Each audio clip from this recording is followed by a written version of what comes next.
Tonight, 5-year-old Jordan is at Children's Memorial recovering after police say he nearly died because he was being starved. His biological mother, Wendy Hall, appeared before a judge. She's fighting for full custody of her only child. When this child was taken to the hospital, it's my understanding that he weighed 29 pounds. Oh yeah, it's something no child should ever have to endure. They had an extra little room inside of the room in the closet, and it was just a small little cubby hole. What the 16-year-old was saying is that Jordan actually had to stay in that room. Back in here. Right. Has this room been painted since the allegations have been made? Because it's still masked off. What do you think when you look at this? I think that those people are monsters.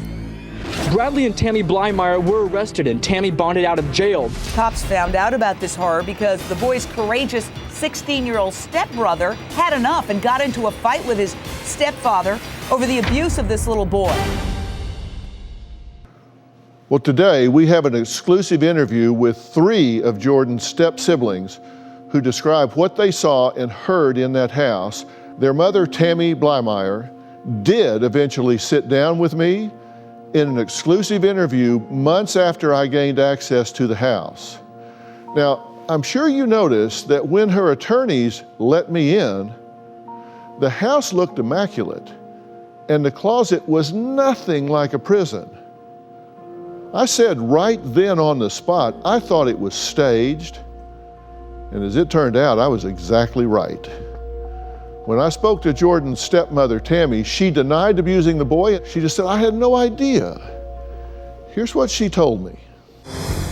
When Jordan was found, he was severely underweight. He had bones sticking out. He had skin coming off.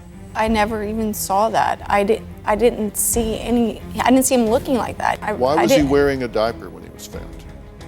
Because he wore diapers at night. He had accidents. He was 5. Did you ever see him lock him in the closet under the stairs? We didn't even have a lock on the closet. Why did your own son tell the police that that was happening? I can't answer a question, why did he say that, if I don't even know that he said that. Your allegation is this whole thing is completely fabricated. Jordan was never in that closet. I never saw that. Well, the police reports say that 16-year-old and 14-year-old say that he was kept in there. There's a lot of inaccuracies. Well, but you said, I don't know. Yeah, I don't know what's being said. I just told you what's being said. I don't know what the police reports. That's one version, and you're saying that never happened. I never saw that. Is there some version of it that has or hasn't been said that involves Jordan and this closet? I can't answer that. I'm not Brad. You were this child's stepmother. He was living in your home. Did you let that little boy down? I think there's a lot of people that let him down. Are you one of them? Yes.